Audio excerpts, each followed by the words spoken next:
તમને મળીને પહેલો જ સવાલ કે ચિત્રક નામ ક્યાંથી આવ્યું?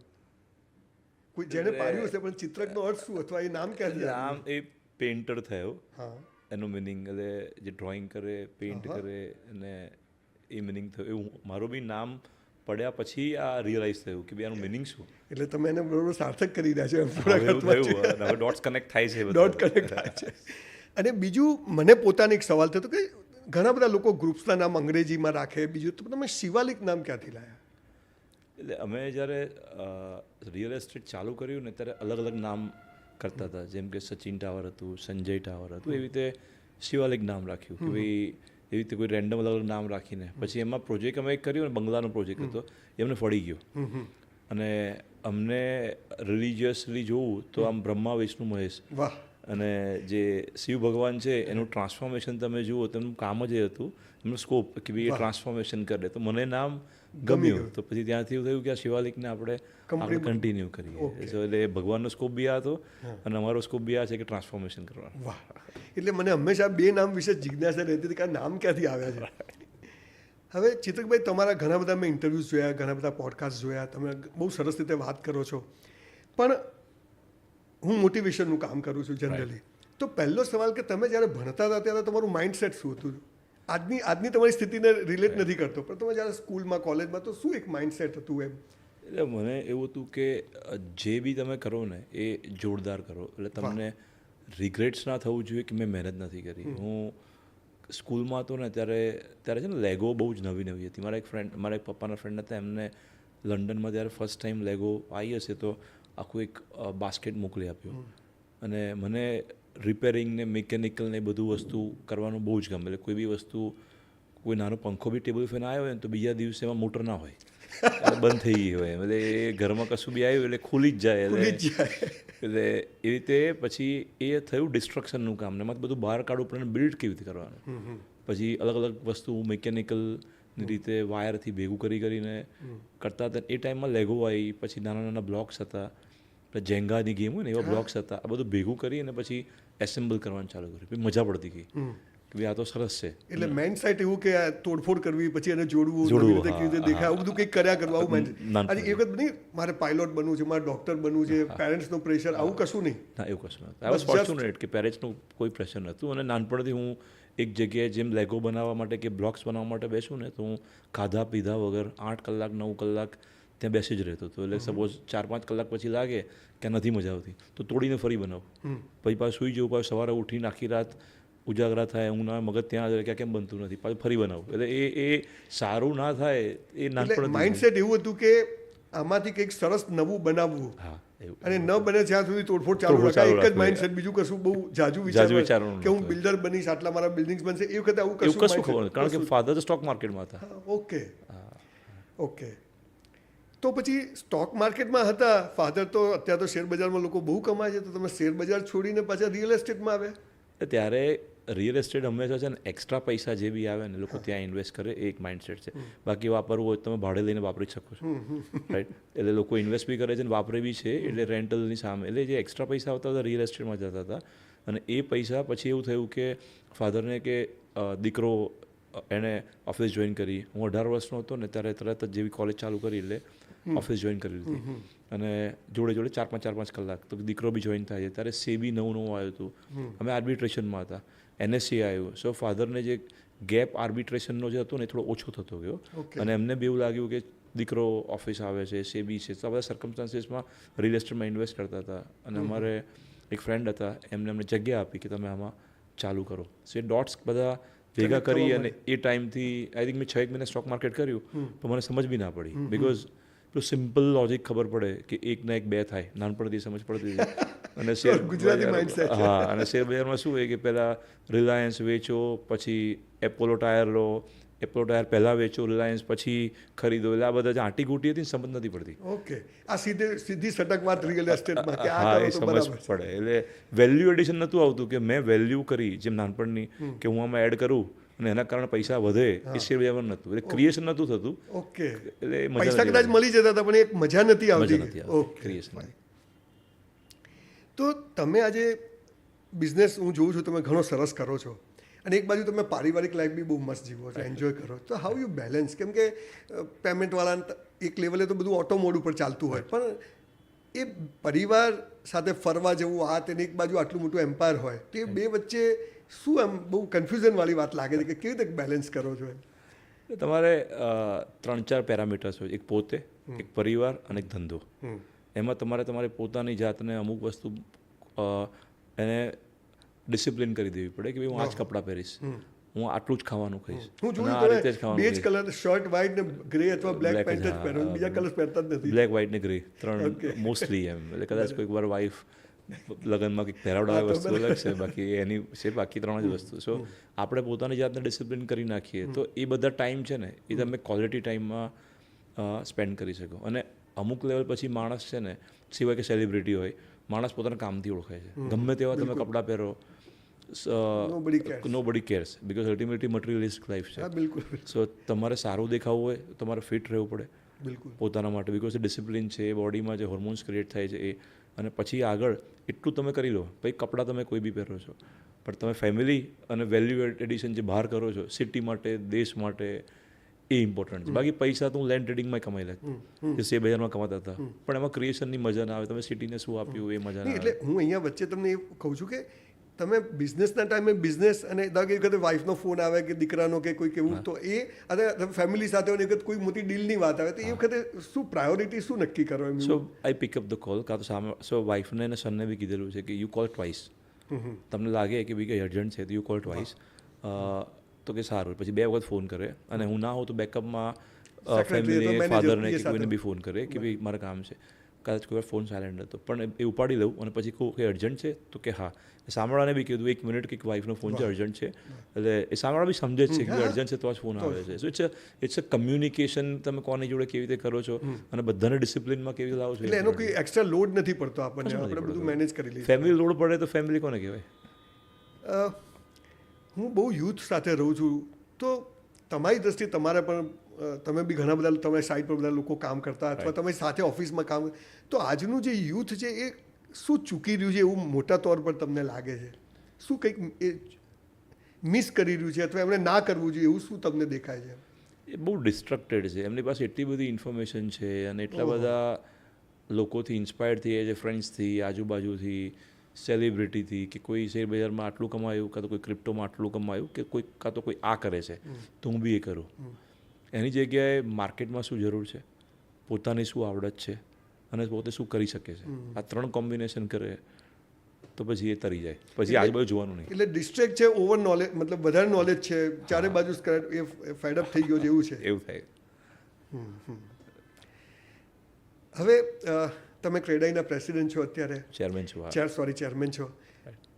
અમદાવાદને દુનિયાના નકશા પર લઈ જવા માટે શું કંઈક ખાસ વિચાર્યું છે તમે?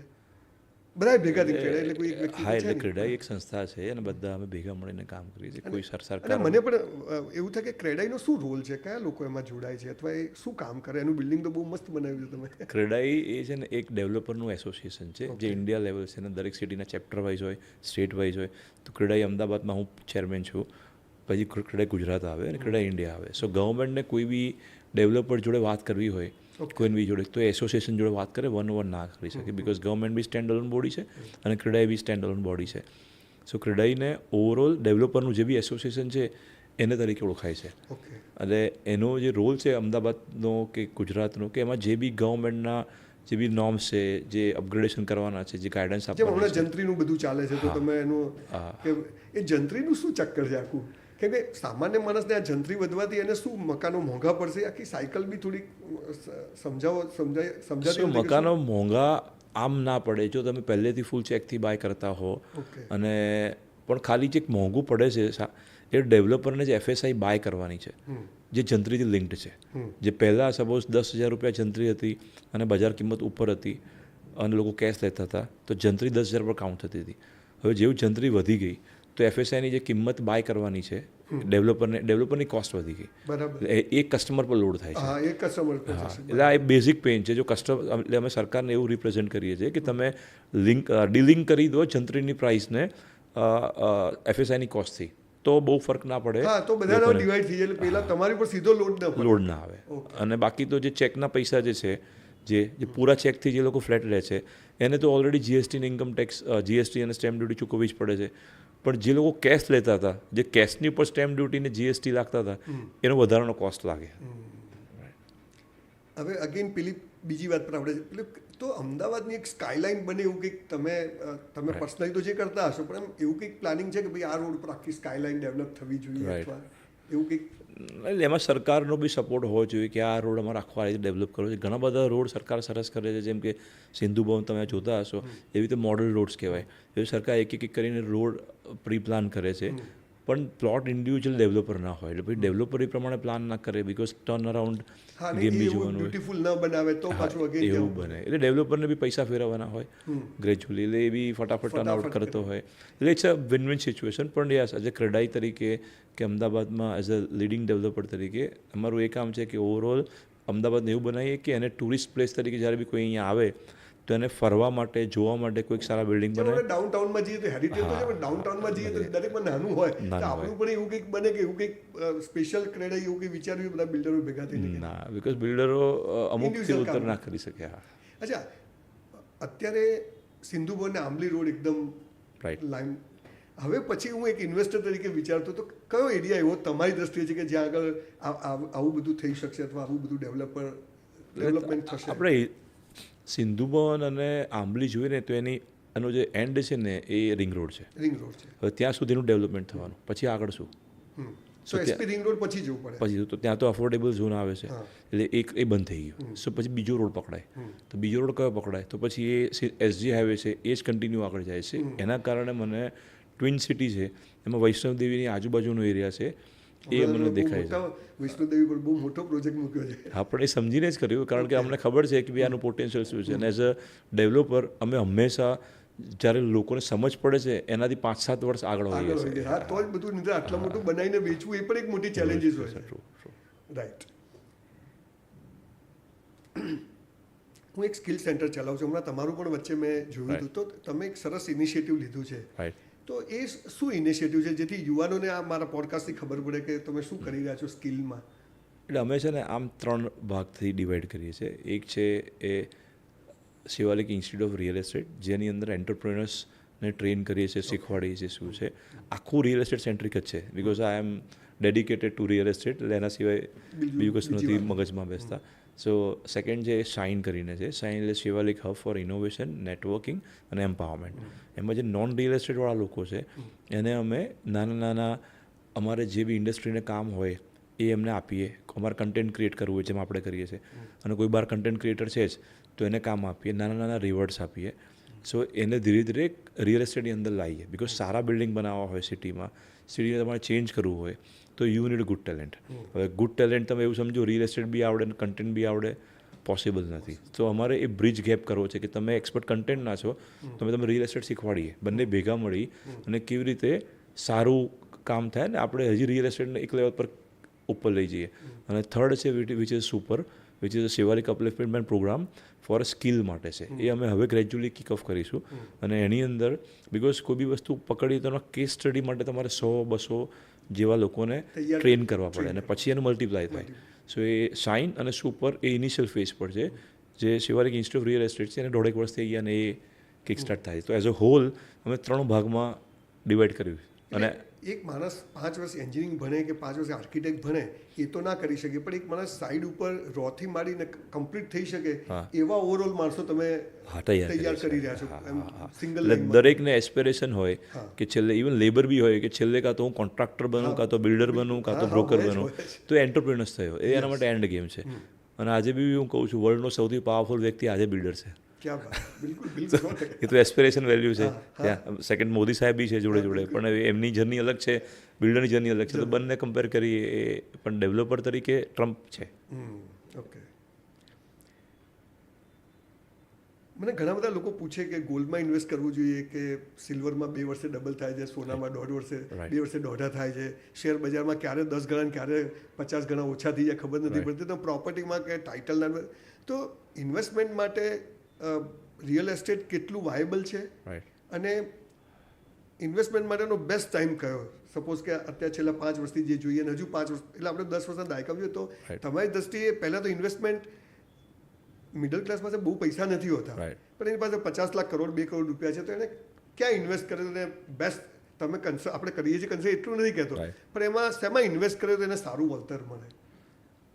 પહેલાંની પોતાની જરૂરિયાત બધી પૂરી થઈ જાય ને, કે મેં ઘર એટલીસ્ટ ભાડે લઈ લીધું, કે એટલીસ્ટ મારે પાસે રહેવા માટે કંઈક જગ્યા છે, મારે લગ્ન કોઈને કરવા છે, ફેમિલીમાં લગ્ન છે, એનું નાનું મોટું ગોલ્ડ બી થઈ ગયું, સેવિંગ્સ બી થઈ ગયું. પછી છેલ્લે માણસ જે છે ને એ તો રિયલ એસ્ટેટમાં આવે છે, કે છેલ્લે મારું ઘર બાય કરી લઉં, ભાડેમાંથી છોડી દઉં, એ બી પતી ગયું. પછી વધારાના પૈસા છે તો કે ચલો હું કદાચ સોનાની લકડી લઈ લઉં, કાં તો નાની જ્વેલરી લઈ લઉં, જે શોખ કાં તો એસ્પિરેશન વેલ્યુ છે એ બી પતે. પછી હજી પૈસા તમારા વધે તો છેલ્લે તમે તમારી નેક્સ્ટ જનરેશનને તમે કે 100 કિલો 200 કિલો સોનું નથી આપવાના, 5 કિલો સોનું નથી આપવાના, કે તમને આજે બી વિશ્વાસ નથી કે ભવિષ્યમાં કઈ કંપની એવી છે કે જે તમારી 20 વર્ષ પછી આ જ પેજ પર કામ કરશે. તમને ખાલી એક જ વસ્તુ પર વિશ્વાસ છે કે હું જગ્યા કે રિયલ એસ્ટેટ આપીશ ને તો 20-25 વર્ષે બી મારો છોકરો જમીન કોઈ નારાજ નથી કરતી. એટલે એ real estate is always extra investment હોય, ત્યાં લોકો કરતા હોય છે. પણ તમે તમારું અર્નિંગ જો એક્સ્ટ્રા ઇન્કમ કરતાં વધારે હોય, તમે વ્યાજે લઈને બી રિયલ એસ્ટેટમાં ઇન્વેસ્ટ કરો ને 12% પર લઈ અને તમે 15, 17, 25% પર ઉપજાવતા હો તો લોકો ઇનિશિયલ સ્ટેજમાં ઇન્વેસ્ટ કરી લે છે. So real estate is always priority. मैं हमारा एक એવું સાંભળ્યું હતું કે 1 કરોડ का मकान लेने से 25,000 का रेंट पर घर लेना चाहिए. એ તમે શું કહેવા માંગો છો કે હું આજે 1 કરોડનું આપણી વેલ્યુઝ હોય છે કે ભાઈ મારું પોતાનું ઘર છે, પેલું ભાડાનું છે, તો હું 1 કરોડ મારી પાસે 2 કરોડ રૂપિયા છે, હું 2 કરોડનો ફ્લેટ હપ્તો ભરીને 50 લાખ છે ડાઉન પેમેન્ટ એ લઉં કે હું ભાડે લઈને એ પૈસા ઇન્વેસ્ટ કરું? એવું એક બહુ ચર્ચા અત્યારે ચાલે છે. એ ચર્ચા ચાલતી હતી. One of the leading entrepreneurs also said કે નિખિલ કામતે કે ઘર ભાડે લેવું જોઈએ, પણ છેલ્લે એમણે હમણાં લીધું, ઘર પોતાનું બાય કર્યું. સો એ જે 25-30 વર્ષ તમારી જર્ની હોય, હા, બિકોઝ તમારે કેપિટલ યુઝ તમે ધંધો કોઈ કરતા હો તો હવે તમે ધંધો બી ના કરતા હો, જોબ કરતા હો અને તમે એક્સ્ટ્રા પૈસા ક્યાંક બીજે લગાવતા હોય કે એમ એફડી કરતા હો અને વિચારો કે હવે ના લેવું જોઈએ તો અટકી જાઓ. સો એ પૈસાનો યુઝ શું છે? તમે 8-9% લોન લઈ અને એ પૈસા તમે ધંધામાં લગાવવાના હો, ગ્રેજ્યુઅલી તમારો ધંધો મલ્ટીપ્લાય થાય તો કરો, ટાઈમ બિંગ ભાડે રહો, પણ એક પછી તમે પાસે પૈસા કમાઈ જાઓ એટલે 30-35 વર્ષે બી તમે ઘર તો છેલ્લે લેશો છે, કારણ કે તમે દર 11 મહિને વારે ઘડીએ ઘર બદલો, પ્રેમ ના થાય, કદાચ કોઈ છોકરી બી ના આપે લગ્ન વખતે ઘર પોતાનું ઘર નથી. ચિત્રકભાઈ, મેં તમારા ઘણા બધા વિડીયોઝ જોયા છે, તમે એકદમ હેલ્થ કોન્શિયસ એટલે બોડી ને બધું કસરત જીમ બીમ બધું સરસ કરો છો, બહુ જ ખુશી થઈ. પણ તમારું ફેવરિટ ફૂડ કયું છે? તમને ગુજરાત એમ દુનિયાભરમાં તમે ફરો છો, તમને કઈ ચીજ એમ કે આ મને બહુ ગમે, ભલે આપણું ગુજરાતી કોઈ બી હોય, કયું ફૂડ? મને સ્ટ્રીટ ફૂડ ગમે, ફરસાણ ગમે. શું વાત છે? હા, એટલે ફરસાણ બહુ જ ગમે. જાઓ છો? એટલે હવે માણેકચોકમાં આ બાજુ ઘણું આવી ગયું. કે માણેકચોક ઇન ધ સેન્સ કે એવું બધું ખાવ છો? હા, રેગ્યુલર. એટલે અમે સોમથી શુક્ર જે કમાઈએ ને શનિ રવિ વાપરવા માટે હોય, એવી જ વસ્તુ સોમથી શુક્ર જે ડિસિપ્લિન રાખીએ ને એના માટે હોય કે શનિ રવિ જે ખાવું એ ખવાય. એટલે એવું કોઈ ચોઈસ નથી, પણ તમને ફૂડ ગમે છે. અમારે કેસ ચારકોલ પર તમને કેવું લાગ્યું ફૂડ? બહુ સરસ. અમારે 4-5 વખત આવી ગયો છે, બહુ સરસ. એમ થેન્ક યુ. હવે મેં તમારો વિડીયો જોયો તો મેં મ્યુઝિક ફૂલ ટોન કરીને એકદમ નાચતા હતા, એ શું તમને એમ ગમે છે? આટલું બધું મ્યુઝિક ગમે છે? હા, મને મ્યુઝિક ગમે અને મ્યુઝિકથી ગમે. અને હું ઇવન વર્કઆઉટ બી કરતો હોઉં કે ક્યાંક બેઠો બી હોઉં કોન્સ્ટન્ટલી, તો એવા મૂડ પ્રમાણે મ્યુઝિક જોઉં ને તો it motivates me, because it connects me. આગળ જે આપણે મેનિફેસ્ટેશન કરતા હોય, જે આપણે વિચારતા હોય એ ત્યાં વાઇબ્સ લઈ જાય છે, તો ઇટ હેલ્પ્સ. એટલે તમને કોઈક વાર તમે આવી રીલ્સ કે કંઈ મૂકો, તમને એમ ના લાગે હું એક બિઝનેસમેન છું અને હું આવી રીતે મ્યુઝિકમાં બી મજા કરું છું, તો આ કોન્ટ્રાડિક્ટરી થાય કે એવું? ના, એવું ના હોય, બિકોઝ તમે એન્ટરપ્રેન્યોર છો, તમે માણસ બી છો અને તમે ફાધર બી છો, તમે સન બી છો, family, you are enjoying family also and you are enjoying your self also. સૌથી પહેલી તમે ખાલી કોમ્પ્રોમાઇઝ શું કર્યું? તમારું ફૂડ અને કપડાની ખાલી વસ્તુ, બાકી એમાં તો બાકી લાઈફ જીવવાની હોય. અને જે વસ્તુ તમે રિપીટેટિવ કરતા જાઓ એને ડિજિટાઇઝ કાં તો ઓટોમેટ કાં તો કોઈ ડેલિગેટ કરી દો. So every time you don't have to compromise.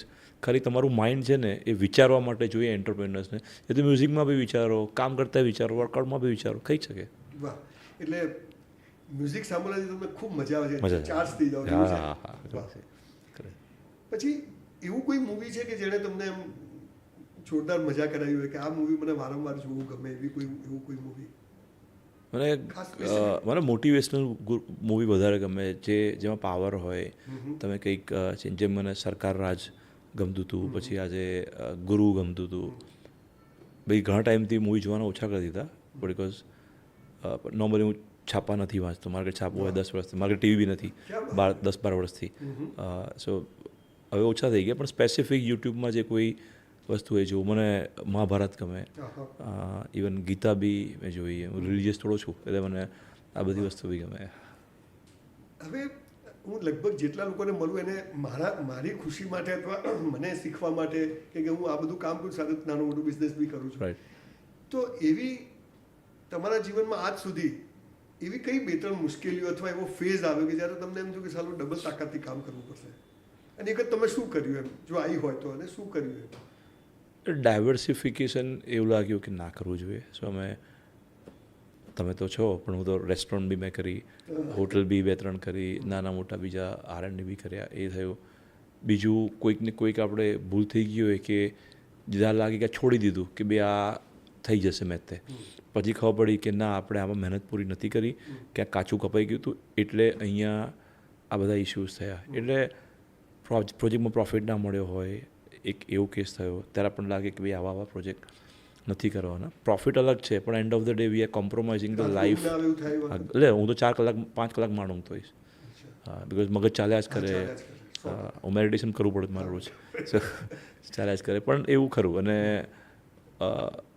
ત્યારે એક થયું હતું. બીજું 2-3 રિયલ એસ્ટેટમાં કોઈને કોઈ ઇન્સિડન્ટ એવા થાય ત્યારે એવું લાગે કે ના, આ એક એવા બેડ ટાઈમ આવી ગયા. પણ હવે જ્યારે બી ઊભા થયા ત્યારે એવું લાગે કે ભાઈ બાપ દાદાના જમાનામાં 50 વર્ષ પહેલાં બી રિયલ એસ્ટેટ જ હતું.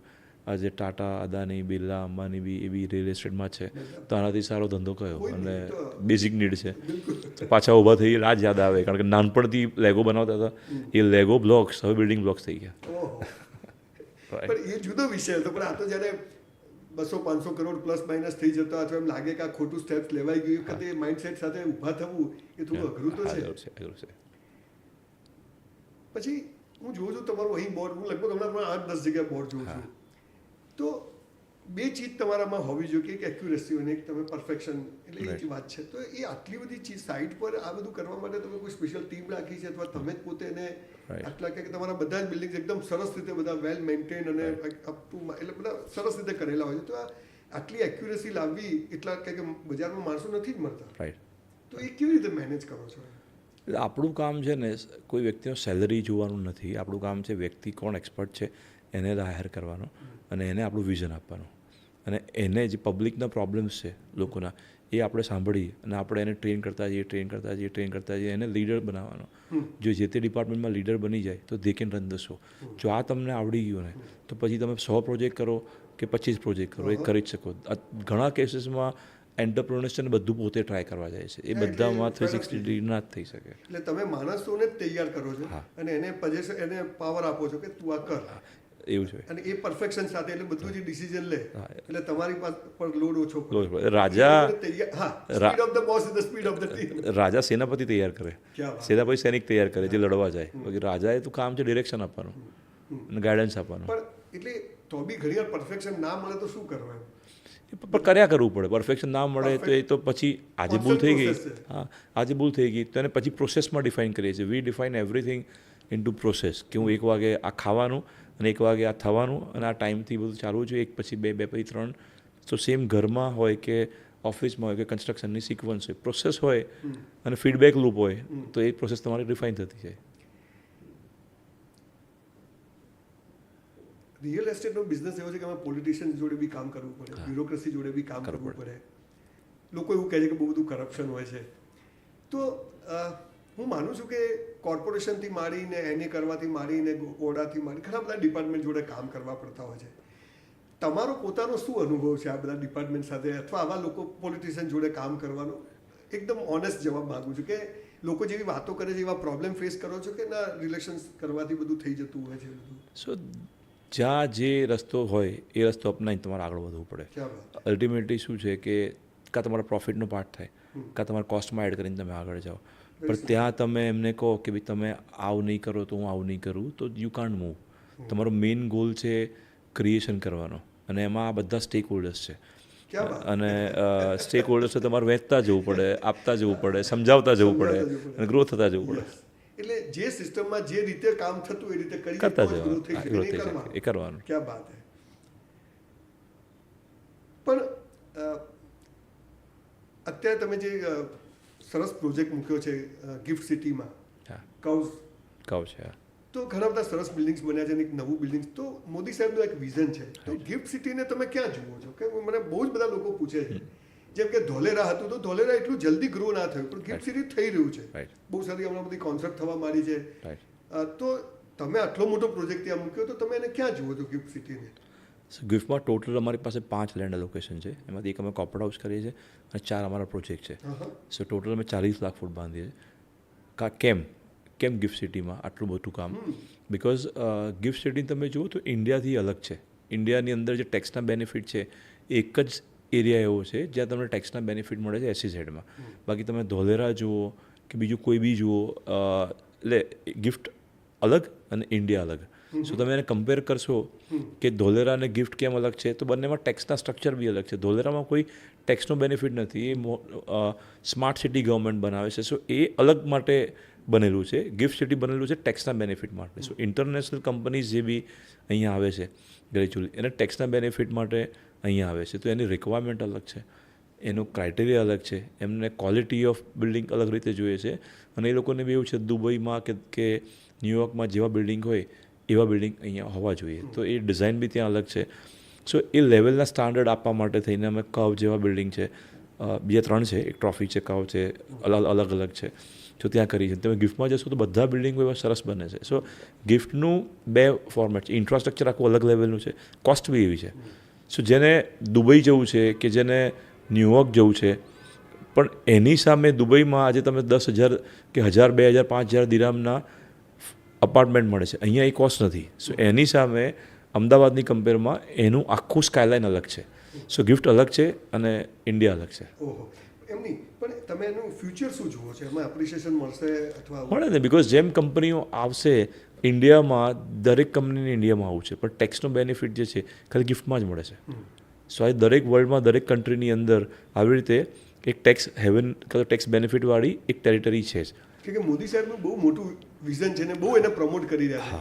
તો એ ફોરેનની કંપનીઓ આવશે બરોબર, પણ જે તમારા જેવા લોકો ડેવલપ કરે, જે લોકો એમાં ઇન્વેસ્ટમેન્ટ કરશે, એમને એનો બેનિફિટ મળશે ને, બિકોઝ ફોરેનની કંપનીઝ બધી ભાડે દે, તો કોણ કોને મળે? એમ અલ્ટિમેટલી રેન્ટલ જે લોકોને ફિક્સ ઇન્કમ કરવી છે એ લોકો રેન્ટલ ઇન્વેસ્ટર તરીકે એમને પછી મળે. એટલે જે આખી સ્કાયલાઇન જે અમદાવાદમાં વાત કરતા એવી તો અત્યારે તૈયાર થઈ રહી છે, તો એ બ્યુટીફુલ આવું કામ લોકો કર્યા કરશે તમારા. તમે હમણાં જેમ આગળ એક ક્વેશ્ચન પૂછો ને કે એવો કયો એરિયા હતો કે જે આખો સરસ દેખાય? હા, જે આના પછી એક ગિફ્ટ સિટી જશે કે તમને આખો એરિયા સરસ દેખાશે. ઓકે. બાકી જેમ તમે સિંધુ ભવન જુઓ કે આંબલી જુઓ, એમાં અમુક જ દેખાય. હા, પેચીસ આવે. હા, પણ આ આખું એવું ડેવલપ થશે, એટલે આમાં કોઈ 19-20 વાળું કામ નથી આવે.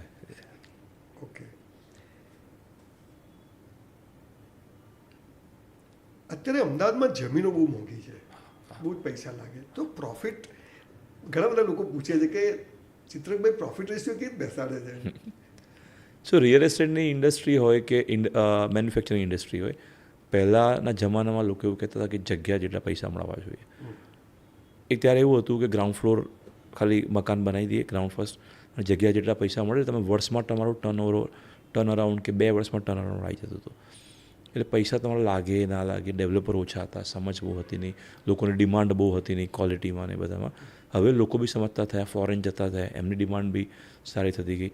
કન્સ્ટ્રક્શનની અંદર બી FSI વધતી ગઈ, બિલ્ડિંગ 5-5ની જગ્યાએ 30-30 માળના થવા માંડ્યા. તો ટર્ન અરાઉન્ડ ટાઈમ છે ને 5-6 વર્ષ સુધી થઈ ગયો. સો હવે તમારી જગ્યા કરતાં કેટલા પૈસા મળે છે એના કરતાં તમે કેટલા પૈસા લગાયા એની સામે તમને કેટલા ROI મળે છે, IRR મળે છે, એની ઉપર કામ થાય. So we work on to the IRR. Real એસ્ટેટનું કામ શું છે? જેની પાસે પૈસા છે એની પાસેથી લેવાના, જેની પાસે જગ્યા છે એની પાસેથી લેવાની, બધું ભેગું કરી ટ્રાન્સફોર્મ કરી બહાર આપવાનું, જે વધઘટ થાય એ આપણું. પણ એ તમે જેટલું બોલ્યા એટલું સહેલું નથી. પણ એવું જ હોય ને, ઇન્ડસ્ટ્રી આજે ઇન્વેસ્ટર્સ છે. હા, તો બધા કરવા માંડ્યા, બધા કરવા માંડે. હા, રિસ્ક જ છે. રિયલ એસ્ટેટ ડેવલપર એ રિસ્ક છે અને વિઝન છે. તમારું અમદાવાદમાં જ બધે હું જોઉં છું, સુરત, બરોડા, રાજકોટ આવા બધા શહેરોમાં તમે કામ કરો છો અથવા કરવાના છો એવું? અમે રાજકોટમાં 8-10 પ્રોજેક્ટ કર્યા, સુરતમાં એક પ્રોજેક્ટ પહેલાં કર્યો, પણ પછી એવું થયું કે અમદાવાદમાં જ સ્કેલ કરીએ, બિકોઝ ઘણી વખત શું થાય કે તમે બીજા ચારે બાજુ કરવામાં પછી હાટકી, અને રિયલ એસ્ટેટ લોકલ બિઝનેસ વધારે છે. તમે જોશો કોઈ બી world wide real estate companies છે ને એને 90% રેવન્યુનું પ્રોફિટ છે ને એના હોમટાઉનથી જ આવશે. હા, અને આમ પહેલાંના જમાનામાં હતું કે રાજા બીજા સિટીમાં રાજ કરવા જાય, એમાં પોતાના સિટીમાં કોઈ ઘૂસી જાય, એવું ના થાય. એટલે અમદાવાદમાં તમે બરાબર કંટ્રોલ કરવા એવું થાય. Very good. અત્યારે બહુ મોટા પાયે બધી ઓલિમ્પિક્સની વાતો ચાલે છે. મેં દુનિયામાં જ્યાં ઓલિમ્પિક્સ થયા ત્યાં જઈને જોયું તો પરિસ્થિતિ પછી બહુ બગડી ગઈ હોય છે. તો કે બધું ઇકોનોમી ડેડ થઈ જાય, બધું જાત જાતનું હોય છે. જેમ કે આપણે અહીંયા સ્પોર્ટ્સ કોમ્પ્લેક્સ મોટા મોટા બન્યા પણ પછી બરાબર વપરાય નહીં, આવું થાય. તો અમદાવાદમાં જે ઓલિમ્પિક આવી રહી છે એના કારણે ઓલિમ્પિક આવશે ત્યાં સુધી ને ઓલિમ્પિક પત્યા પછી એ જ્યાં થઈ છે ત્યાં આજુબાજુની પ્રોપર્ટી વિશે તમારું શું એમ? સો ઇન્ડિયાનું છે ને કેપ્ટિવ યુઝ પોતાનો જ બહુ છે. આટલી બધી પોપ્યુલેશન છે, જગ્યા ઓછી છે, એટલે તમે પર સ્ક્વેર કિલોમીટર તમે ડેન્સિટી જુઓ ને તો ઇન્ડિયા જેટલી કોઈ મામલી નથી. સો એ ભવિષ્યમાં વપરાઈ જ જશે ત્યાં. એટલે જે બી વસ્તુ છે કાં તો ગવર્મેન્ટ કોઈ ઇનિશિયેટિવ કરીને વાપરી જશે, એવું નહીં થાય. તમે જ્યાં બી ઓલિમ્પિક્સમાં ડેડ થયેલા જોયું હશે ને ત્યાં વસ્તી જ ઓછી છે. ફરક નથી પડતો. એટલે અહીંયા વસ્તી જ એટલી બધી છે કે ઘરનું ઘર મોદી સાહેબ જે કહે છે, આજે બી ઢગલો લોકો પાસે ઘર નથી, આજે બી બેઝિક ઇન્ફ્રાસ્ટ્રક્ચર નથી, સારા સ્પોર્ટ્સ કોમ્પ્લેક્સીસ નથી. તો આ બધી વસ્તુ કન્વર્ટ થઈને ઉપરથી ક્વોલિટી ઓફ લાઈફ સુધરશે. ઓકે, એટલે ઓલિમ્પિક બિલકુલ પહેલા અને પછી એની પોઝિટિવ ઇમ્પેક્ટ જ આવશે, કોઈ નેગેટિવ નહીં આવે. ઇવન જે ભવિષ્યમાં જરૂર હતી એક સાથે તૈયાર થઈ ગયું એવું સમજવાનું. હું તમને અપ્સ એન્ડ ડાઉન સવાલ એટલે પૂછું છું કે એક વિષય પરથી બીજા વિષય પર જવાની મજા છે. મેં જનરલી જો તમે ફ્લેટ્સ વધારે બાંધો છો, કમર્શિયલ વધારે બાંધો છો, ત્યાં લોકો ફાર્મ હાઉસ અને બહુ દૂર જઈને ઘરો બનાવવાની આખી પ્રોસેસ કે ભાઈ કે ફ્લેટમાં તો ભાવ ઘટે પણ જમીનના તો ભાવ વધે, તો જમીન જ લેવી જોઈએ. તો ફાર્મ હાઉસમાં તમે કામ કરો છો અથવા કરવાના છો કે નથી, કેમ કરતા, કે શું છે એ વિશે? સો જગ્યાનો ભાવ ક્યારે વધે કે ડેવલપમેન્ટ તમારું એ સાઈડ જાય ત્યારે. હવે તમે એવી કોઈ જગ્યા અહીંથી 50 કિલોમીટર કે 30 કિલોમીટર દૂર કોઈ એવી જગ્યા કરી દીધી કે જ્યાં આજુબાજુ કોઈ ઇન્ડસ્ટ્રી બી નથી, કોઈ ડેવલપમેન્ટ બી નથી, કોઈ તમને લાગે કે ભાઈ અહીંયા આજુબાજુ ઇન્ડસ્ટ્રી આવતા બી 10 વર્ષ લાગશે, જેમ ધોલેરા તમે કીધું, તો એ એરિયામાં ભાવ ના વધે. તમને એ એરિયામાં ત્યારે ભાવ વધે જ્યારે તમને સિટીથી બીક લાગે. તમને સિટીથી બીક ક્યારે લાગે? જ્યારે અર્થક્વેક આવ્યો ક્યાં તો કોવિડ આવ્યું, તેના પછી તમે જોજો હિસ્ટ્રી પાસ્ટમાં, પછી ભાવ નહીં વધે. હા, અને પછી ભાવ ના વધે. ભાવ ક્યારે વધે? કોઈ સરકાર ત્યાં નોર્મ્સ ચેન્જ કરે કાં તો એ બાજુ કોઈ ડેવલપમેન્ટ આવે ત્યારે. એટલે અમે લોકો એવી જ જગ્યાએ ડેવલપ કરીએ છીએ. અમે હમણાં સચાણા એક પ્રોજેક્ટ કર્યો, પણ એ મેઇન રોડથી 1.5 કિલોમીટર છે હાઈવેથી. સો એ ભવિષ્યમાં હાઈવે એકદમ અડી જાય તો એનું ડેવલપમેન્ટ ફાસ્ટ થઈ જાય. સો વી સી કે અમારા ઇન્વેસ્ટર્સ છે એનું એક્ઝિટ ઇમ્પોર્ટન્ટ છે. પૈસા વધે ના વધે ઇમ્પોર્ટન્ટ નથી. હવે તમે જે એરિયામાં જ્યાં બહુ જ બધા પ્લોટિંગ થઈ ગયા, બહુ જ બધા એમને લોકો પ્લોટ લઈ લીધા અને પછી બધા વેચવા નીકળશે, કેમ કે ડેવલપમેન્ટ જ નથી થયું, તો શું? So development is important part of એની એપ્રિસિએશન જ્યાં થતું હોય ત્યાં. એટલે તમારે ડેવલપર એ જોવું પડે કે મારા ઇન્વેસ્ટરનો એક્ઝિટ આજે બટન દબાવું 20% ડિસ્કાઉન્ટ કરું તો નીકળે કે નહીં નીકળે. એટલે તમે પહેલું આ જ જુઓ છો કે મારા ઇન્વેસ્ટરને ફાયદો થાય એ પ્રોજેક્ટ. એક્ઝિટ ઇમ્પોર્ટન્ટ છે, પૈસા વધે ના વધે ઇમ્પોર્ટન્ટ નથી. ઓકે. તમારા ફાધરની એક લાઈફસ્ટાઈલ હતી. હું તમારી ઓફિસ પર આવ્યો, તમારા ફાધર સરસ એક ઓફિસમાં બેઠા હતા. મને ગમ્યું કે તમે તમારા ફાધરને મને મળવા લઈ ગયા. તો તમારા ફાધરનું એક જનરેશન હતું, હવે તમારું જનરેશન છે, પછી તમારા બાળકોનું જનરેશન. એક લક્ઝરી, ફાધર એક ઓફિસમાં બેસતા હતા, તમે આજે એક ઓફિસમાં બેસો છો, દીકરાઓ બેસે. ફાધર એક ગાડી યુઝ કરતા હતા, તમે એક ગાડી, તમારા દીકરા યુઝ. તો આ લક્ઝરી આવવાથી પર્ટિક્યુલર તમારી લાઈફસ્ટાઈલમાં અથવા તમારા પછીની જનરેશનમાં લક્ઝરી આવવાથી ફરક પડશે? છોકરાઓમાં એમ કે કંઈક બીજી બધી ડિસ્ટન્સ વેલ્યુ એડ થશે? એમને સ્ટ્રગલ કરવું જોઈએ કે એમને લક્ઝરી પાસ ઓન કરવી જોઈએ? કરવી જોઈએ ને. તમે જે વસ્તુ ટેસ્ટ ના કરો, કોઈ બી વસ્તુ, આજે તમે બિઝનેસ ક્લાસમાં જાઓ તો તમને એનું ફીલ આવે કે આ લાઈફસ્ટાઈલ મારે જોઈએ છે અને આ લાઈફસ્ટાઈલ મારે લોકોને આપી છે. સો જ્યાં સુધી તમે ફીલ ના કરો તો તમે ત્યાં સુધી આપી ના શકો રિફાઇન કરવા માટે. એટલે તમારે પહેલાં પોતે અપગ્રેડ થવું પડે. એ તમે ફીલ કરો, બિકોઝ આજે આખા વર્લ્ડમાં એસ્પિરેશન વેલ્યુ બહુ જ છે. ન તો સૌથી સસ્તી વસ્તુ હોત ને એ વર્લ્ડમાં નંબર 1 પર હોત, એવું નથી. સૌથી મોંઘી વસ્તુ જ વર્લ્ડમાં નંબર 1 પર છે અને એના જ સ્ટોકની અંદર તમે ઇન્વેસ્ટ કરો છો જે લોકો ઇન્વેસ્ટ કરે છે. એટલે વસ્તુ હોય છે, એટલે એ ઇમ્પોર્ટન્ટ છે. તમે પહેલાં ફીલ કરો. ઇવન મારા છોકરાને હું કહું કે અમારા નેક્સ્ટ જનરેશનને કહું કે તમે આ બધું ના વાપરો તો એને સમજ કેવી રીતે પડશે કે વોટ કસ્ટમર વોન્ટ. ક્યાં વાત. સો દેટ ઇઝ એક ઇમ્પોર્ટન્ટ. આવો મેનિયા ચાલે કે લક્ઝરી નહીં આપવી જોઈએ, આમ નહીં કરવું જોઈએ, પણ એમને જેટલું બને એટલી બેસ્ટ યુઝ આપવી કરવી, જોઈએ. પણ સંસ્કારો એવા આપવા કે સંસ્કારો ઇમ્પોર્ટન્ટ છે. yes. સંસ્કાર પણ ઇમ્પોર્ટન્ટ. નહીં કે લક્ઝરીને સ્ટોપ કરવી. હા. પણ એમને એવું ના થાય કે એમને બહુ ઇઝી બધું મળી જાય છે તો પછી એની વેલ્યુ નહીં રહે, એવું એટલે એવું બનવા. કશું ના થાય. એ તો આપણા છોકરા છે, આપણું ડીએનએ છે. કાલે ઉઠીને કંઈક થશે તો આપણે બી જેમ થતાં થતાં શીખતા ગયા છે એટલે પછી ત્યારે શીખશે. આજે રોડાવતા જુઓ, એના કરતાં એક વાર થશે ત્યારે રોડશે, ત્યારે જોઈશું એમ. એટલે એ બધું બહુ જ એના કરતાં એને એંગેજ રાખો, એને ક્રિએશનમાં બિઝી રાખો, એ ઇમ્પોર્ટન્ટ છે.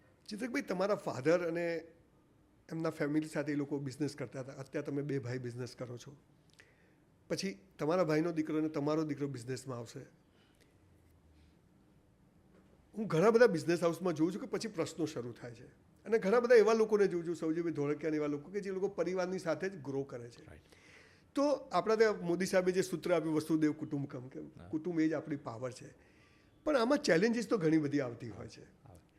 તો શું આવતી હોય છે ને એને કેવી રીતે માણસે, કે અલ્ટિમેટલી આપણી વાતચીતથી આપણો જે શ્રોતા વર્ગ છે, જે સાંભળે છે આપણને, એને કંઈક શીખ મળવી જોઈએ. તો જોઈન્ટ ફેમિલીમાંથી રહેવાના શું ફાયદા છે?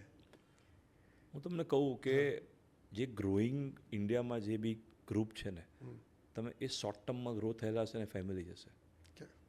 તમે એ જુઓ, જે લોંગ ટર્મમાં ગ્રો થયેલા હશે, ઇન્ડિપેન્ડન્ટ હશે, ઇન્ડિવિજ્યુઅલ હશે, 50-100 વર્ષ જૂની પેઢી હશે, તો પછી એને કોર્પોરેટ કરતાં 30-40 વર્ષ થાય છે ગ્રેજ્યુઅલી. બિકોઝ ફેમિલી હશે તો તમે એક જણને શું ઓનરશિપથી કામ કરે છે, ફેમિલી તમારી જોડે, તો આપણે એની નીતિ ઉપર કોઈ ડાઉટ ના હોય ગ્રેજ્યુઅલી, બિકોઝ બધા એક ડિરેક્શનમાં કામ કરતા હોય. સો સપોઝ 3-4 જણ હોય, એમાં કોઈ એક ડિસિઝનમાં કન્ફ્લિક્ટ થાય તો એને કેસ સ્ટડી આપવા પડે કે જો આ 5-7 કારણસર અમે આ છે. ઇફ તમને લાગે છે એવું ના હોય, મને આવું જ ફીલ થયું, તો તમે રિસર્ચ કર્યું છે, મહેનત કરી છે, તો બ્રિંગ ઇટ ઓન ટેબલ. અને જેને રિસર્ચ સારું કર્યું હોય, ઇટ્સ લાઈક તમે જજની જોડે બેઠા હો અને જજની સામે જે પ્રૂવ કરે, દેટ્સ ધ ફિલોસોફી. પછી એમાં કોઈ બાયસ ના હોય. સો ફેમિલીમાં બી અમે 3 જણ બેઠા હોય, હું, ફાધર અને સન, કોઈ ડિસ્કસ થાય તો જે સરસ પ્રેઝન્ટેશન થાય, જે સરસ રીતે રિસર્ચ કરે અને માર્કેટમાં જે નીડ છે, જે એ છે, તો એ પ્રમાણે ડિરેક્શન થાય. તો કન્ફ્લિક્ટ ના કહેવાય એને ટેબલ પર પ્રપોઝલ લાવવાની વાત કહેવાય. અને જ્યાં બી કન્ફ્લિક્ટ થાય ત્યાં એ 2 જણનું જે ડિસિઝન હોય દેટ વી ફોલો. એ તો બરાબર છે, પણ હું જનરલી જોઉં છું કે પછી પોઝિટિવનેસ આવી જાય છે માણસમાં. જેમ કે ચિત્રકભાઈને એમ થાય કે આ હું જ કરું છું, બીજા ભાઈને એમ થાય કે હું જ કરું છું.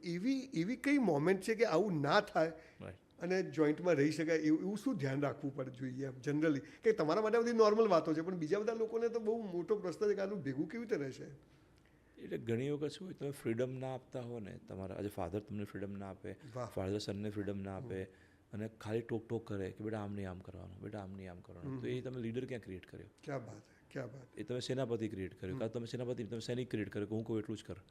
તો એ ફ્રસ્ટ્રેશન થઈ જાય. હેવિંગ બિકોઝ હવે પૈસા એકલા ઇમ્પોર્ટન્ટ નથી, તમારી પાસે તમારી આઈડેન્ટિટી, તમારી પાસે પાવર અને તમને ફ્રીડમ, જો તમને આ મળે ને તો પછી એ ચાલે. આ પ્રશ્નો ઊભા નહીં થાય. ઓકે, એટલે દરેક માણસની એની વેલ્યુ થવી જોઈએ. ઇમ્પોર્ટન્ટ એ છે. અને કોઈ એક માણસ ડોમિનેટ કરવા જાય તો પછી આ બધા પ્રશ્નો ઊભા થાય. હું હમણાં જ તમારા ફર્નિચરમાં તમે લોફી કરીને તમારી એક બ્રાન્ડ આખી કરી છે, બહુ મસ્ત સ્ટોર બનાવ્યા છે, બહુ રિઝનેબલ પ્રાઇસમાં બધું હોય છે. તો આટલું મોટું રિયલ એસ્ટેટનું કામ કર્યા પછી આ બિઝનેસમાં આવવા પાછળનું કારણ શું એમ? So as a whole family we work into the real estate backward forward ઇન્ટિગ્રેશનમાં. સો આ ફોરવર્ડ ઇન્ટિગ્રેશન છે કે કસ્ટમરને કોઈ ફ્લેટ જોઈતો હોય તો ભવિષ્યમાં ફર્નિચર લેવું હોય તો ક્યાં જાય? તો અમારા જ કસ્ટમર અમારી પાસે બહુ જ બધા આવતા હતા, તો પછી છેલ્લે અમે જ્યારે આપીએ ને ત્યારે બ્લેન્ક અપાર્ટમેન્ટ હોય ને પાછું બીજે ક્યાંક જવું પડે. તો this is a new initiative 2-3 વર્ષથી અમે કિક ઓફ કર્યા. જેમ લાગે છે કે કસ્ટમરની નીડ છે એ પ્રમાણે અમે રિફાઇન કરીએ છીએ. સો એ ફોરવર્ડ ઇન્ટિગ્રેશન છે, અને એ લોફી એનો એક વન ઓફ ધ ફોરવર્ડ ઇન્ટિગ્રેશનનું એ છે. એ અમદાવાદમાં જ કરશો કે આખા ગુજરાતમાં કરવાનું? Will scale gradually. અચ્છા, તમારો એવો કોઈ પ્લાન, જેમ કે હું અહીં અમદાવાદમાં પાલનપુરથી આવ્યો તો મને સેમ્પલ હાઉસ જોઈએ તેમ તો કર્યા તો મસ્ત ઘર છે, લઈ જ લઈએ, પણ કોઈને સેમ્પલ હાઉસ તો વેચવાનું જ ના હોય. તો એવા ઘરો બનાવીને વેચવાથી ફાયદો નથી થતો? કોઈ એવું કરતું જ નથી કે વિથ વેલ ફર્નિશ્ડ ઘર હોય, જેમ તમે સેમ્પલ હાઉસ બતાવો છો, તો એવા તૈયાર ઘરો આપી ના શકાય? સો અમે ગ્રેજ્યુઅલી તરફ જઈએ છીએ કે ઇન્સ્ટન્ટ હોમ કહેવાય, કે તમે પ્રોસેસ 2-3 મહિનાની ઘર બનાવવાની હોય, ઇન્ટિરિયર કરવાની હોય, પણ અમારા ત્યાં બી કોઈ અગ્રીમેન્ટ કરે, પૈસા પૂરા કરે, છેલ્લે દસ્તાવેજો થાય, ત્યારે બીજું આવવાની તૈયારીઓ, ત્યારે જે બધું આવી જાય અમારા ત્યાં, તો એને એક જ જગ્યા પર બધા સોલ્યુશન મળે અને એને ટિપિકલ જે પેટર્ન છે એ ખબર માંથી પાસ ના થવું પડે. કે એ માણસ મને બધી રો મટીરિયલ લેવા જેવું, કારીગર ભેગા, બધું બહુ અઘરું હોય છે અને 12 મહિના સુધી ચાલ્યા જ કરે સ્કીમ, 2 વર્ષ પછી બાજુવાળાનું કામ ચાલતું બધું. તો એવું ના થઈ શકે કે એક સ્કીમ તમે કરો કે ભાઈ આ 100 ફ્લેટની સ્કીમ 200, એ વિથ ફર્નિચર જ હોય. એ કરી શકીએ, પણ એમાં બધાનો ટેસ્ટ બદલાય છે. સો અમારે કસ્ટમ સોલ્યુશન આપવું પડે. હવે એક સેમ જ મકાન, સેમ જ અપાર્ટમેન્ટ હોય, બધા નહીં લે. સો એ ઘર છે ને ઇમોશન્સ છે. સો દરેક જણની પોતાનો ટેસ્ટ, પોતાની ચોઇસ પ્રમાણે બનાવે. સો વી હેવ ટાઈપ્સ કે તમે આ ટાઈપ લઈ શકો, આ રીતે. પણ તમે એવું વિચારો છો ખરી કે આવી રીતે તૈયાર ઘર વિથ, ભલે એમાં 4-5 ઓપ્શન આપો તમે, 10 ઓપ્શન, પણ વિથ ફર્નિચર 2000 રૂપિયા બીજી ફર્નિચરની કોસ્ટ થશે. વી ઓલરેડી ગિવિંગ. Okay fine. હવે થોડાક અલગ પ્રકારનો સવાલ તમને પૂછું છું. કોવિડ પહેલાં આપણે એકવાર IIM-માં પહેલી વાર મળ્યા હતા. એ પહેલાં હું તમને ફોલો કરું છું કે આ માણસ સરસ કામ કરે છે. તો વાય ચિત્રક્ષા ઇઝ ચિત્રક્ષા? આનો શું જવાબ આપી શકો તમે? મને બી નથી ખબર. આઈ બિલીવ ઇન વર્ક, અને ગ્રેજ્યુઅલી વર્કથી સોશિયલ મીડિયાએ હેલ્પ કરી કે તમને લાઉડ થતા જાઓ, તમારું કામ બહાર દેખાવા માંડ્યું કે what you are delivering, what you are speaking, તમે જે કામ કરો છો એ દેખાય છે લોકોને. સો એના માટે Chitraksha is a part of Shivalik. અમે બધા ભેગા મળીને ફેમિલી છે, ફેમિલી કંપની કરીએ છીએ, પણ એમાં કોઈક વ્યક્તિ સોશિયલ મીડિયા પર એક્ટિવ છે, કોઈક વ્યક્તિ. જેમ સૌજીભાઈનું નામ હોય, પણ એ તો 4 ભાઈનો કલેક્ટિવ એફર્ટ, એટલે તો બરાબર છે. એટલે બાકી એવું બીજું કોઈ રીઝન નથી. It's a family. Okay fine. હવે આજે એમ હાઇપોથેટિકલી વિચારીએ કે તમે રિયલ એસ્ટેટમાં ના હોત તો ક્યાં હોત? એમ મને તમારે જેમ ઘણા લોકો આ ક્વેશ્ચન પૂછ્યા, એટલે મને ચાન્સ નથી મળ્યો. એ થયું હોત તો વિચારો. હા, ચાન્સ નથી મળ્યો. અને પણ આજે કોઈ સેકન્ડ ઓપ્શન કે આ ના હોત તો આ કર્યું હોત, એમ એવું? આ કેટલી મજા માટેનો સવાલ છે, આનાથી કંઈ બીજી વાત નથી. આજે બી નથી ફિગર થતું. એટલે મને આમ ઘણી બધી બરાબર જ છે, પરફેક્ટ જ છે. એટલે બિકોઝ તમે ડાઉટ જ છે એના માટે કરો. ક્યાં વાત છે. હવે આ ભારત દેશ એ સ્પિરિચ્યુઅલ, આખી દુનિયામાં સૌથી સનાતન સંસ્કૃતિ, એમાં તમારી પાસે જે લોકો ઘર લેવા આવે છે, કેમ કે તમે તો કસ્ટમર જોડે ડીલ નથી કરતા, લોકો કરે છે, પણ એમાંથી કોઈ આમ સ્પેસિફિક કે ભાઈ આમ આપણે આમાં મંદિર હોવું જોઈએ, આમાં આ દિશામાં હોવું, તમે બધું જોતા જ હશો, પણ એવો વર્ગ ખરો કે જે એમ આજે બી ઓર્થોડોક્સ કે અમારે આવું જ ઘર જોઈએ, આવી જ રીતે જોઈએ, તો એવો વર્ગ આવે છે તમારી પાસે? તો તમે એને કેવી રીતે, તમારું તો સ્કીમ ફિક્સ હોય, તો એને કેવી રીતે તમે સમજાવે તમારો માણસ? એટલે પહેલાં જે બી વ્યક્તિ અમારા ત્યાં જે આવે ને, એને અમે સેલ્સ ટીમને એવું કીધું છે, તમે તમે અમે બ્રીફ ના કરો, કાઉન્સેલિંગ કરો. એ કયા બેકગ્રાઉન્ડમાંથી આવે છે, શું જોઈએ છે અને શું નીડ છે, અને એના પ્રમાણે આપણી પાસે જે અવેલેબલ ઓપ્શન હોય એ એને ઓફર કરો. તો for them it is easy to convince. Otherwise તમે તમારું જ વેચ કરો, સામાન્ય સમજ નહીં પડે. સો એ બેકગ્રાઉન્ડ બહુ જ બધા પ્રકારના લોકો આવે, બિકોઝ દરેકની નીડ અલગ અલગ છે. તમે એને કાઉન્સેલિંગ કરી. તમે ક્યારે રિટેલમાં કોઈ કસ્ટમર જોડે વાત કરવી પડે એવું બને? ઘણી બધી વખત. એમ ઘણી બધી. જ્યારે સ્પેશિયલી નવો પ્રોજેક્ટ આવે ને, સો હું લેન્ડ એક્વિઝિશન કરું, પ્લાનિંગ કરું, ફાઇનલ રેરા આવે ત્યાં સુધી આખું ફોર્મેશન ક્રિએટ થાય. તો જ્યારે અમારી સેલ્સ ટીમને સેલ કરવાનું હોય ને, તો કયા થોટ પ્રોસેસથી જગ્યા બાય કરી હતી, શું વિઝન હતું, પ્લાનિંગ બી હું જ કરું. એને પણ ખ્યાલ હોવો જોઈએ. એને ખ્યાલ હોવો જોઈએ. એટલે લોકો બાજુમાં બેસે કે ચિત્રકભાઈ શું સ્પીચ આપે છે, કેવી રીતે સમજાવે છે, કેવી રીતે આખું જર્ની આવી હતી. પછી આઈ થિંક 5-7-10% સેલ થઈ જાય, 5-7 યુનિટ, પછી તે મલ્ટીપ્લાય.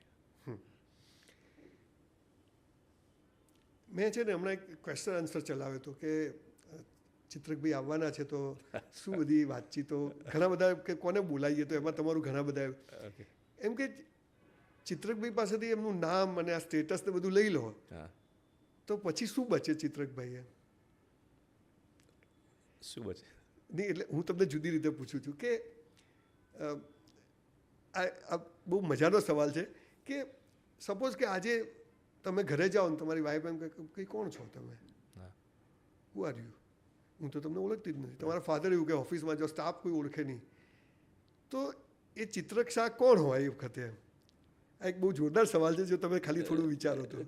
ત્યારે બી સેમ જ માણસ હોય, સોફ્ટ જ હોય, ખાલી ફરીથી નવી જર્ની ચાલુ કરવાની ઝુંબેશ કદાચ 15-20 દિવસ તમને ઝટકો લાગે પણ પછી 15-20 દિવસ પછી ફરી યુ આર ક્યાં વાત ઓન ધ રોલ કે ભાઈ હવે જે આપણે 25 વર્ષમાં નથી કર્યું 5 વર્ષમાં કેવી રીતે પૂરું કરવું છે કારણ કે પાછળ કંઈ છે જ નહીં. હા અત્યારે શું છે પાછળ ખોવાની બીક છે બિકોઝ ફેમિલી છે હા, પછી તો કોઈ બીક જ ભાઈ નથી, છે કશું જત પછી કશું નથી જોઈતું. ક્યાં વાત હે, ક્યાં વાત.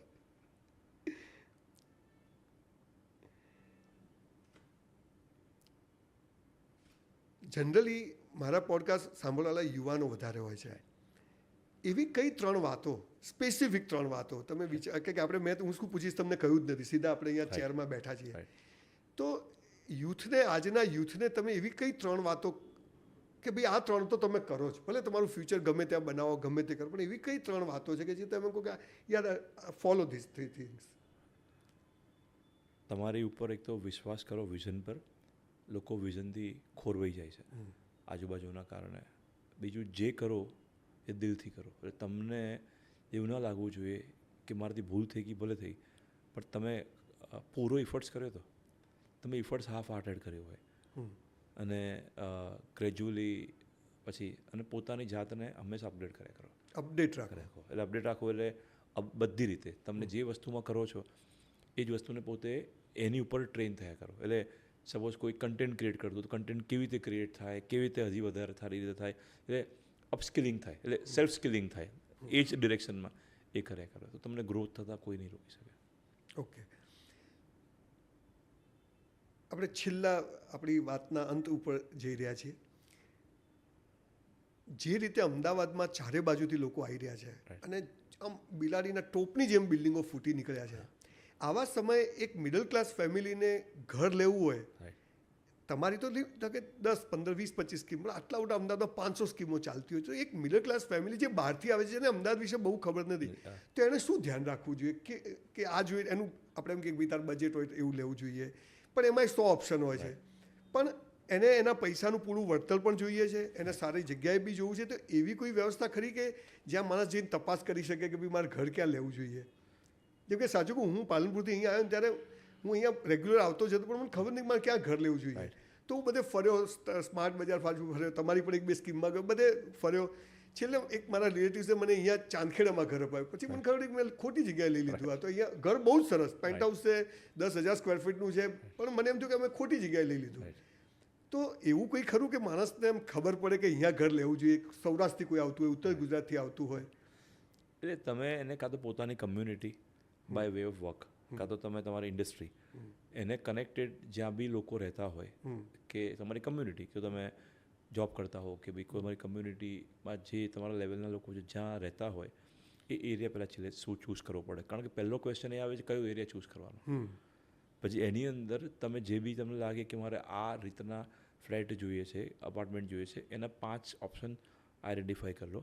અને 5 ઓપ્શન આઈડેન્ટિફાઈ કર્યા પછી જે ડેવલપર છે એના પાસ્ટના પ્રોજેક્ટ જોઈ લો, આગળ એને જે કામ કર્યું. હા કર્યા છે. બિકોઝ પછી એવું થાય કે તમે નવા ડેવલપરને ત્યાં જાઓ, થોડું સસ્તું મળે અને પછી થોડા વર્ષ પછી કે મેં ધંધો બંધ કરી દીધો, એવું ના થાય. સો એની હિસ્ટ્રી જોઈ લો અને એ હિસ્ટ્રી જોયા પછી તમને લાગે કે હવે પેમેન્ટ પ્લાન એ આ બધું જોયા પછી ક્યાં તમારો ફિટ થાય છે અને તમારી કમ્યુનિટી ક્યાં છે એ તમે લઈ લો. તો સિમ્પલ પ્રોસેસ છે કોઈને બી ફ્લેટ બાય કરવો હતો. અદરવાઇઝ બહુ જ બધા લોકો તમને ગાઈડન્સ આપશે અને તમે છેલ્લે ડિસિઝન લેવાની જગ્યાએ 6-12 મહિના રાહ જોશો ને ભાવ વધી ગયા છે પાછા. એ પણ પાછું મોટો ચેલેન્જ છે. ચિત્રકભાઈ, મારું કોઈ ફેમિલી બેકગ્રાઉન્ડ નથી કે કોઈ કન્સ્ટ્રક્શનમાં નથી, મને કન્સ્ટ્રક્શન વિશે અનુભવ નથી, અને યુથ પાસે એક જ સવાલ છે કે કંઈક કુછ કરકે જાના હે, કુછ કરકે દિખાના હે. તો જે જોબ કરે છે તો પણ જેને બિઝનેસ કરવો છે, કંઈક ઊભા થવું છે, તો એવા કદાચ તમારી આ વાતથી કોઈ 2-4 ભવિષ્યના બિલ્ડરો તૈયાર થઈ જાય એટલો મારો હેતુ છે. તો આજના યુવાનોને જો રિયલ એસ્ટેટ બિઝનેસમાં આવવું હોય તો એમણે 2-5 વર્ષ શું કરે તો આ લાઈનમાં, અને પૈસા નથી તો શું કરે તો કદાચ ચાન્સ મળે આમાં આવવાનો? એનો બેકગ્રાઉન્ડ શું છે એની ઉપર છે, એનો શેમાં રસ છે. રિસ્ક લેવાની એપેટાઇટ હોય તો કોઈની જોડે ભાગીદાર થઈ જાય, ક્યાંકથી વ્યાજે પૈસા લઈને સબ્જેક્ટ ટુ ફ્રેન્ડ્સ કોઈ આજુબાજુ મળતા હોય એ આપે તો પાર્ટનર તરીકે બી કરી શકે. અને એવું બી રિસ્ક ના હોય તો બ્રોકરેજથી ચાલુ કરી શકે કે ના હું પેલા બ્રોકરેજથી ચાલુ કરું. ટેકનિકલ બેકગ્રાઉન્ડ હોય તો સાઇડ પર નાના બંગલા છે કે રિનોવેશન છે ગ્રેજ્યુઅલી એવું ચાલુ કરે. સો એ નાની સ્કિલથી ચાલુ કરતાં એ આગળ વધે. એનું સૌથી મોટું ઇમ્પોર્ટન્ટ પાસું છે રિયલ એસ્ટેટમાં એની તાકાત કેટલી છે રિસ્ક લેવાની, એના પ્રમાણે નક્કી થાય. અને રિસ્ક ના લઈ શકતો હોય તો આમાં આવશો જ નહીં ભાઈ. રિસ્ક નહીં તો રિસ્ક નહીં. ઓકે, એટલે રિસ્ક લેવાની કેપેસિટી હોય અને આ બિઝનેસમાં આવે અને આવું નાનું નાનું ચાલુ કરે તો 5-10 વર્ષ કદાચ એ એક નાનું થઈ મોટું શકે, પોતાનું કામ થઈ કરી શકે છે.